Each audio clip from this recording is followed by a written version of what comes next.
बिस्मिल्लाहिर्रहमानिर्रहीम। अस्सलाम वालेकुम। कैसी है मेरी यूट्यूब फैमिली? उम्मीद करती हूँ खैर आफियत के साथ होंगे। अल्लाह पाक आप लोगों की तमाम परेशानियाँ मुश्किलात को दूर फरमाए, आमीन सुम्मा आमीन।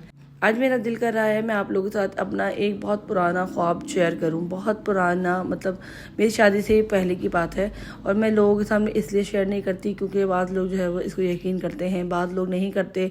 और मैं सच बताऊं तो मैं ख्वाब ये खुद भी लोगों को नहीं बताती थी, क्योंकि मुझे खुद भी यकीन ही नहीं आता था कि मैं इस टाइप का ख्वाब कैसे देख सकती हूँ। मैं इतनी गुनाहगार बंदी हूँ, मैं ऐसा ख्वाब देख ही नहीं सकती। और शायद यही वजह थी कि मैं किसी को बताती भी नहीं थी इस ख्वाब के बारे में।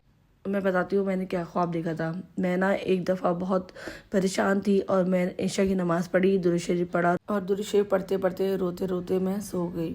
और मैं सोने के बाद ना मैंने ख्वाब में देखा कि एक बुज़ुर्ग हैं, वो मुझसे ना ऐसा कुछ रास्ता पूछ रहे हैं या मुझसे कुछ बोल रहे हैं, और वो बोल के ना आगे निकल जाते हैं। तो फिर ना मैं लोगों से पूछती हूँ कि ये बुज़ुर्ग कौन है, और वो इतने खूबसूरत लग रहे हैं, मतलब ऐसी रोशनी सी आ रही है उनके पास से ना। तो मैं लोगों से पूछती हूँ कि ये कौन है, तो एक आदमी मुझे बताते हैं कि आपको नहीं पता ये कौन है। मैं बोलती हूँ नहीं, मुझे नहीं पता ये कौन है। तो वो मुझे बोलते हैं ये हुजूर पाक सल्लल्लाहु अलैहि वसल्लम है। मैं इतनी हैरान होती हूँ और मुझे इतना दुख भी होता है कि मैंने जो है इतनी बड़ी हस्ती को देखा और मुझे पता भी नहीं चला, और वो चले भी गए। काश मैं उनसे बात करती या मैं उनको थोड़ा सा गौर से देख लेती, अगर मुझे पता होता ऐसे तो। फिर उसके बाद जब मेरी आँख खुलती है ना, आप यकीन करें मुझे इतनी खुशी हो रही थी। मैंने इतना प्यारा ख्वाब देखा, इतना प्यारा ख्वाब देखा, मेरा दिल इतना खुश हो रहा था। फिर मैंने मतलब मुझे अल्फाज नहीं थे बताने के ना, मैं किस तरीके से लोगों को बताऊं, किस तरीके से मैंने अपने घर वालों को बताया। लेकिन वही बात है ना कि मुझे खुद ही नहीं समझ में आ रहा था कि मैं बताऊं किस तरीके से। और मुझे थोड़ा सा वो भी हो रहा था कि शायद कोई यकीन नहीं करेगा मेरी बात पे ना, क्योंकि मैं इतनी गुनाहगार बंदी ऐसा इतना अच्छा ख्वाब कैसे देख सकती हूँ, और मुझे अपने आप पे यकीन ही नहीं था। फिर काफ़ी टाइम गुजरने के बाद ना, जब ये फेसबुक वगैरह यूट्यूब वगैरह आया, तो उस पर फिर मैंने जो है वो एक दिन मेरी आंखों के सामने एक हदीस गुजरी कि हुज़ूर पाक सल्लल्लाहु अलैहि वसल्लम ने फरमाया है कि अगर जिसने भी मुझे ख्वाब में देखा, गोया उसने मुझे देखा है, क्योंकि शैतान मेरी छवि कभी नहीं ले सकता। तो आप यकीन करें मुझे ये हदीस सुन के इतनी खुशी हुई, दिल में इतना इत्मीनान हुआ कि मैंने जो ख्वाब देखा था वो वाकई में सच था। मुझे बहुत खुशी हो रही थी अपने ख्वाब देख के ना। मैंने फिर बहुत सारे लोगों को बताया भी था, लेकिन यही बात होती है ना कि पता नहीं लोग किस तरीके से एक दूसरे को ख्वाब यकीन नहीं करते।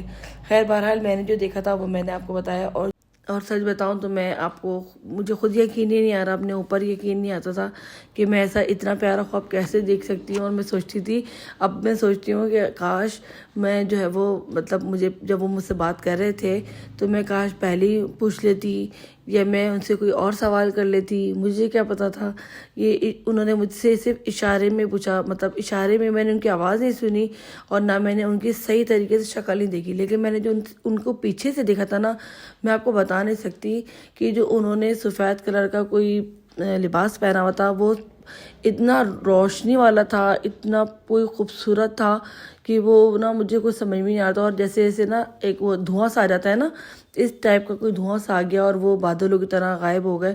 मैंने ऐसा उनका ख्वाब देखा था, उसके अलावा वो मुझे नज़र नहीं आए थे।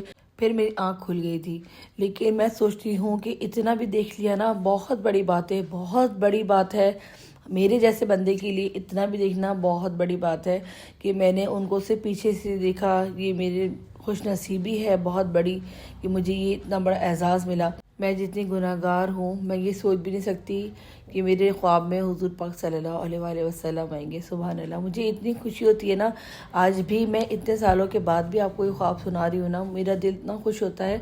मैं जब भी ये ख्वाब सोचती हूँ ना, मेरा दिल इतना खुश होता है, इतना खुश होता है। पहले मैं इस ख्वाब पे यकीन ही नहीं करती थी कि नहीं मैं नहीं देख सकती, मतलब मेरा वहम होगा, ये कुछ होगा, मैंने नहीं देख सकती ये ख्वाब, मुझे यकीन ही नहीं आता था अपने इस ख्वाब पे।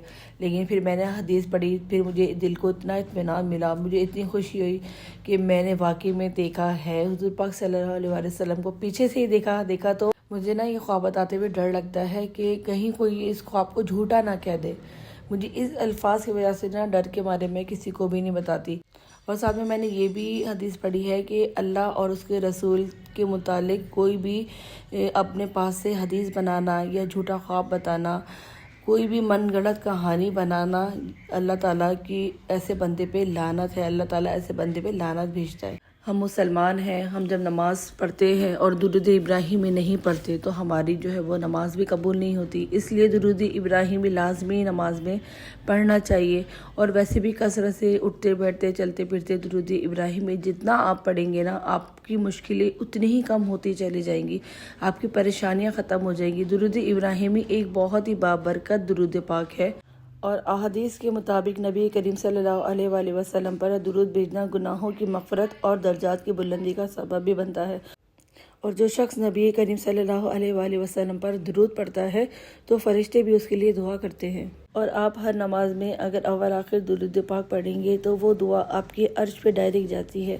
جو شخص بھی کثرت سے درود پاک پڑھتا ہے نا، اس کی ہر پریشانی، ہر مشکل کو دور کر دیا جاتا ہے. جیسے میں آپ لوگوں کو ہر ولاگ میں اپنے استغفار کا بتاتی ہوں نا کہ استغفار سے کس طریقے سے معجزے ہوتے ہیں، کس طریقے سے آپ کی پریشانیاں دور کر دی جاتی ہیں. اسی طریقے سے آپ درود ابراہیمی کثرت سے پڑھیں گے نا تو آپ کی درود پاک سے بھی آپ کی بہت پریشانیاں دور ہوتی ہیں، آپ کی مشکلیں دور ہوتی ہیں. اگر آپ چاہتی ہیں کہ آپ کی پریشانیاں دور ہو جائیں تو آپ کثرت سے درود پاک پڑھا کریں، بلکہ ہر جمعرات کی رات سے آپ اہتمام کرا کریں باقاعدہ کہ آپ درود پاک پڑھیں جمعرات کی رات سے لے کے جمعے کی صبح تک.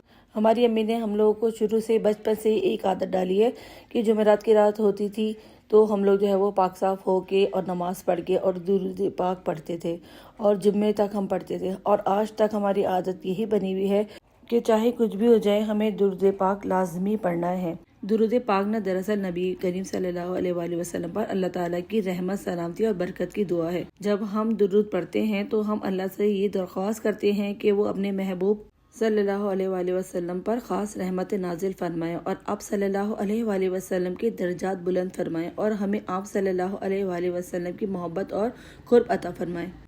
اللہ تعالیٰ نے قرآن پاک میں خود فرمایا ہے، بے شک اللہ اور اس کے فرشتے نبی کریم صلی اللہ علیہ وآلہ وسلم پر درود و سلام بھیجتے ہیں. اے ایمان والو، تم بھی نبی کریم صلی اللہ علیہ وآلہ وسلم پر درود و سلام بھیجا کرو.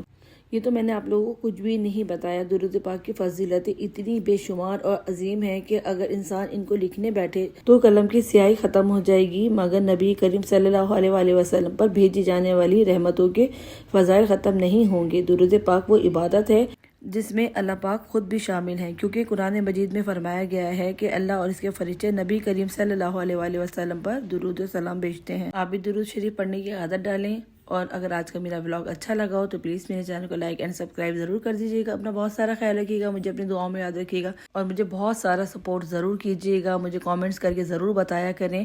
انشاءاللہ تعالی نیکسٹ ولاگ میں ملاقات ضرور ہوگی. جب تک کے لیے اللہ حافظ، فی امان اللہ.